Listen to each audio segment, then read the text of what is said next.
On the very day that George Mallory and Sandy Irvine disappeared on Everest, another party of British climbers slowly made their way to the summit of a quite different mountain, and in very different circumstances.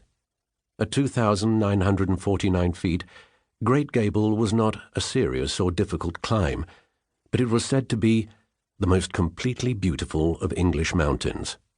It anchored the fells of Cumbria, and from its summit could be seen a dozen or more of the rounded hills and rocky crags of the Lake District, where so many English climbers had first discovered the freedom of open space and the feel of wind and rain and sleet on cold hands jammed into cracks of granite and slate.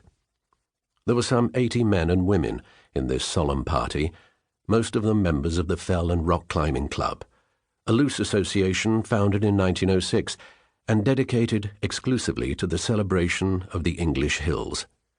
Among them was the club secretary, Leslie Somerville, whose brother Howard was then with the Everest expedition, and Arthur Wakefield, club president since 1923. Wakefield had served as medical officer on the 1922 Everest expedition and had been the first to rush to the relief of the climbers swept away by the avalanche on the North Col that buried alive 7 Sherpa porters. Death was something he knew well.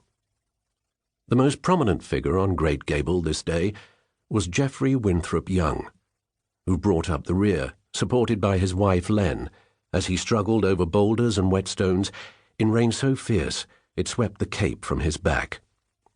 Considered by many to be the greatest English mountaineer of his era, Young was the mentor of Mallory, and had been responsible for both Mallory and Wakefield securing invitations to join the Everest expeditions. This was his first climb since losing his left leg to an Austrian shell on the night of August 31, 1917, at Mont Saint-Gabriel while serving on the Isonzo front in Italy. In time, he would summit the Matterhorn with a prosthetic limb of his own design. But for the moment, it was all he could do to keep his balance and move steadily up the slope toward the others.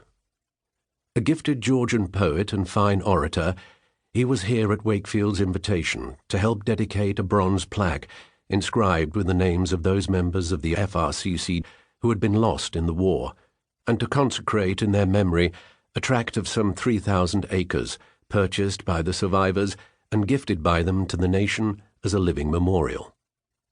The actual deeds of the land had been presented by Wakefield to a representative of the National Trust several months before, on October 13, 1923, at the annual FRCC dinner at the Sun Hotel in the nearby village of Coniston. "These title deeds," he told his audience that night, "represent the lives of those of our members who died for their country, men with whom in many cases we have walked over these fells and whose friendship we treasured. The cost is great indeed.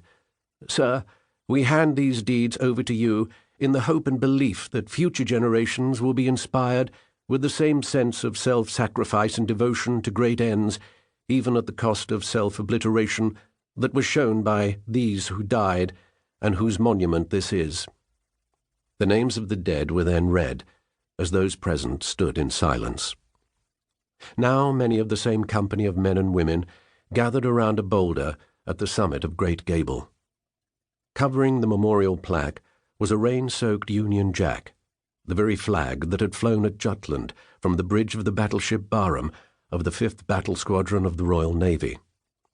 Before drawing back the flag to reveal the bronze, Arthur Wakefield stepped forward and began to speak of a land, the breath of the Moors, the spirit of freedom that had impelled them all to march to war.